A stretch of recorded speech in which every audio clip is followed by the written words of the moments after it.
بسم اللہ الرحمن الرحیم۔ علم الفقہ میں مختلف بہت سے ابھی اکنامک سے متعلق کوسچنز باقی ہیں۔ اچھا، پچھلے لیکچر میں نے عرض کیا تھا کہ ہم پولیٹیکل سائنسز میں جو بہت سے دین سے متعلق کوسچنز پیدا ہوتے ہیں، تو ابھی اس سے پہلے 2 لیکچرز باقی ہیں۔ ایک تو کچھ فائنینشیل کچھ ٹرانزیکشنز اور جورسپروڈنس پہ سے میں اس کے ساتھ ساتھ ابھی وراثت کا ایک ٹاپک رہ گیا تھا، تو یہ دونوں عرض کر دوں، اس کے بعد ہم پولیٹیکل سائنسز کے کوسچن شروع کریں گے۔ تو آئیے جناب، کچھ ایسے کوسچنز پیدا ہوتے ہیں آپ کی خدمت میں برین سٹارمنگ کے لیے عرض کر دیتا ہوں۔ پہلا یہ ہے کہ بینک سے حاصل ہونے والے انٹرسٹ کا کیا کیا جائے، یعنی یہ تو کنفرم ہے نا کہ سود تو حرام ہے ہم پہ، اور اگر بینک نے پھر ہمیں دے دیا تو ہم کیا کریں؟ اس کا کیا پھینک دیں یا کیا کریں؟ کیا بینک میں کرنٹ اکاؤنٹ میں روپیہ رکھنا جائز ہے یا نہیں؟ یہی سوال آتا ہے۔ کرنٹ اکاؤنٹ کیا چیز ہوتی ہے کہ اگر آپ کا کرنٹ اکاؤنٹ ہے تو اس میں پھر بینک آپ کے پیسوں پہ سود نہیں کماتا بھی ہے تو صرف 5% تک ہی کرتے ہیں، ورنہ 95% تک تو وہ کیش کی شکل میں ہی رکھتے ہیں بینکوں کے پروسیجرز میں۔ یہ ہے طریقہ۔ تو کیا ہم کر سکتے ہیں کہ نہیں؟ کیا قرضوں کی فیکٹرنگ جائز ہے کہ نہیں؟ اب یہ فیکٹرنگ کیا ہے؟ اب یہ بالکل فائنینشیل ٹرانزیکشنز آپ کے سامنے، اس کی ٹرمینالوجی آپ کے سامنے عرض کروں۔ فیکٹرنگ یہ ہوتی ہے کہ آپ قرض آج نہیں لے پا رہے تو آپ نے دوسرے کو دے دیا، ابھی تم جو ہے نا ابھی پیسے مجھے اتنے دے دو اور تم جناب جا کے خود پیسے لے لینا ان سے۔ یہ فیکٹرنگ ہوتی ہے۔ اسی طرح ہیجنگ، یہ ایک رسک مینجمنٹ کا ایک طریقہ ہے۔ یہ کیا درست ہے کہ نہیں؟ اگر آپ کو معلوم ہے تو اب ذرا خود اس پہ سوچ لیجئے، اور نہیں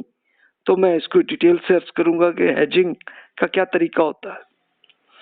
پھر پروویڈنٹ فنڈ اور اینڈ آف سروس بینیفٹس کے نظام میں شمولیت کیا جائز ہے کہ نہیں، کیا درست ہے کہ نہیں ہے، یعنی اس میں کیا بری چیز ہے، کیا غلط ہے، کیا نہیں ہے۔ اور پھر انٹرسٹ لینے اور دینے میں فرق کیا بھی؟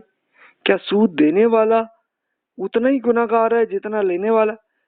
بھی لینے والے کا تو کنفرم ہے نا، وہ تو اللہ تعالیٰ نے بتا دیا، لیکن جو دینے والا ہے تو کیا وہ بھی گناہ گار ہوگا کہ نہیں؟ اور سکوک کی شرعی حیثیت کیا ہے؟ سکوک یہ ایک فائنینشیل انویسٹمنٹ کے ایک طریقے ہوتے ہیں، تو کیا یہ درست ہیں کہ نہیں؟ تو یہ اب بالکل پیورلی فائنینشیل کوسچنز ہیں جو آپ کی خدمت میں عرض کرتا ہوں۔ ایک بار پھر وہی یاد کر لیجئے کہ جب بھی کوئی کوسچن آتا ہے تو ریسرچ آپ ایسے ہی کرنا چاہیے کہ پہلے اپنے مفاد کو چھوڑ دیں، جو فائدہ اپنا حاصل کرنا ہے اس کو چھوڑ دیں، تعصب کو چھوڑ دیں، کسی خاص پارٹی کے ساتھ نہ ہو جائے، کسی ایک فرقے کے ساتھ نہ ہو جائے، اور صرف اللہ کے قرآن اور رسول اللہ صلی اللہ علیہ وسلم کی ارشادات کو دیکھیں، اور رسول اللہ صلی اللہ علیہ وسلم کی حدیث میں دیکھیں، اور یہ بھی چیک کر لیں حدیث اوتھینٹک بھی ہیں کہ نہیں ہے، کہ ریلائبل ہیں کہ نہیں ہے، اور وہیں پہ جواب مل جائے تو وہی دین کا حکم ہے، ویسے کریں۔ اور اگر نہیں ہے تو مختلف اسکالرس، کوئی ایک اسکالر پہ نہ رہیں بلکہ مختلف علماء نے جو انہوں نے ریسرچ کی ہے تو اس کو بھی دیکھ لیں، سوچ لیں، اور پھر اس کی بیسس پہ آپ ڈیسیژن لیں کہ جناب یہ درست ہے اور یہ غلط ہے۔ تو اب یہ جو کوشچن میں نے ابھی آپ کے سامنے عرض کیے تھے تو انہی کے مختلف اسکالرس نے جو کام کیا ہے اور جو قرآن اور سنت میں اگر حکم ہے تو وہ بھی آپ کے سامنے عرض کرتا ہوں۔ سب سے پہلے آئیے بینک سے حاصل ہونے والے سود کا کیا کریں۔ اب یہ ظاہر ہے کہ اس کا جواب قرآن میں بھی نہیں ہے اور حدیث میں بھی نہیں ہے، یعنی یہ بینک نے آپ کو دے دیے ہیں نا پیسے، اب کیا کریں؟ تو اکثر فقہا نے پھر اس میں یہی کہا کہ بھی بینک کے سودی اکاؤنٹ میں اگر رقم آئی ہے اور ابھی تک نکالی نہ ہو تو اس کا حکم یہی ہے کہ وہ رقم نکالی نہ دی جائے، کیونکہ سود لینا اور استعمال کرنا بالکل حرام ہے۔ اسی طرح سودی رقم वसूल करना भी जायज़ नहीं है। और अगर अकाउंट में आई हुई सूदी रकम लाइल्मी में वसूल कर लिया तो इस रकम का इस्तेमाल यह है कि अगर असल मालिक या इसके वरसा तक पहुंचाना मुमकिन ही ना हो तो ये रकम किसी मुस्तहिक ज़कात को सवाब की नीयत के बगैर ही दे दे। यानी ये वो बात है, लेट्स सपोज कि अभी आपको इंटरेस्ट का पता नहीं था, आपको उस तरीके का कोई शऊर नहीं था या दीन से भी कोई ताल्लुक नहीं हुआ था, तो उस वक्त आपने एक अकाउंट खोला था बैंक में और वहां से आपको इंटरेस्ट मिल गया और अब आपको शऊर आया कि यार ये तो एक हराम काम है, तो फिर अक्सर फुकाहा ये कहते भी आप खुद ना लें उसे, क्योंकि सूद खाना हराम है, सूद लेना हराम है। और अगर मिल गया, यानी अब आपकी पहले की गलतियां जो हो गई उसमें मिल गया, आप क्या करें? तो भी उसके लिए अगर तो वो बैंक वालों को ही दे देंगे तो फिर तो वो और उस पर इंटरेस्ट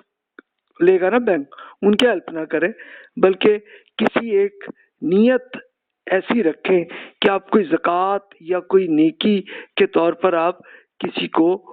ये रकम ना दें, बल्कि किसी भी गरीब लोग को दे दें कि जनाब ये असल उन्हीं की को इन्हीं के पैसे थे कि जिसको बैंक ने सूद के जरिए छीन लिया आपसे,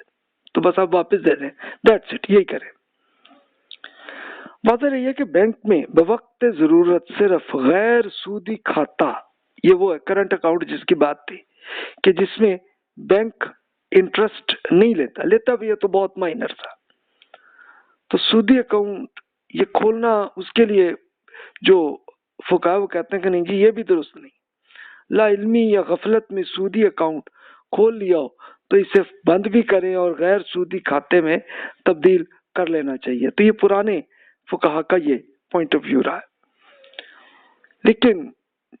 मॉडर्न इल्म को समझने वाले जो फुकाहा है वो कहते हैं कि जनाब सूद की आमदनी हराम और गंदगी है, इसे किसी तरह भी नेकी में इस्तेमाल नहीं करें, बल्कि नापाक के अमल को अल्लाह ताला कबूल नहीं करता है, ये असल हकीकत है। और जो आपका करंट अकाउंट है तो इसमें सूद नहीं लेता, तो इसमें अगर सूदी रकम आपके अकाउंट में आ गई है तो फिर किसी नेकी की नीयत के बगैर ही गरीबों को दें कि ये रकम इन्हीं गरीबों की ही की रकम है, इन्हीं को वापस दे दें, बस बात खत्म। और हुकूमतें अपनी कौम की टैक्स फंड को सूद में इस्तेमाल करती है तो वो बैंकों में पहुंच जाती है, तो इसलिए बैंक हुकूमत को ना दें, ताकि क्योंकि वो होता यही है कि बैंक हुकूमत भी तो फिर वो सूद ही कमा रही होती है ना, उनकी हेल्प ना करें बल्कि गरीबों तक आप पहुंचाए वो रकम, उसके लिए कहते हैं। अच्छा, जो करंट अकाउंट है इसके लिए ये मैं आपसे अर्ज कर दूं कि बैंक्स पे खुद स्टेट बैंक की तरफ से ये रिस्पॉन्सिबिलिटी है, ये पाकिस्तान में है कि 95% तक,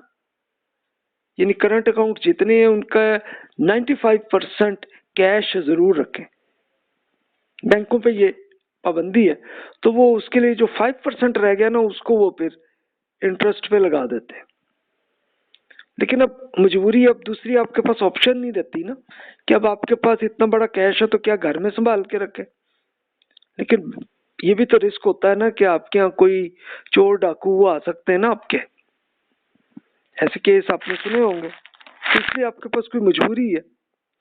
और मजबूरी है, बहुत ही मजबूरी है, आपके पास कोई ऑप्शन ही नहीं है, तो वो तो फिर आप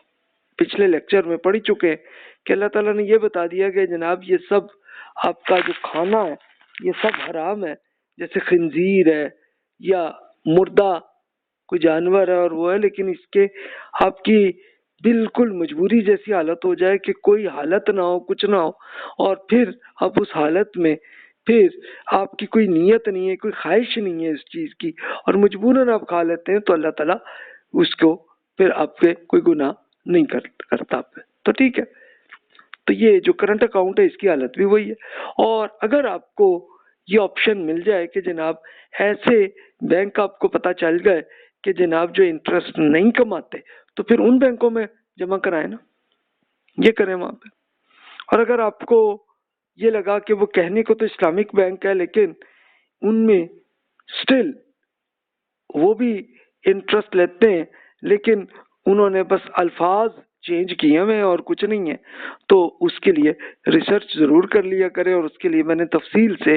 एक पिछला लेक्चर तफसील से अर्ज कर चुका हूँ।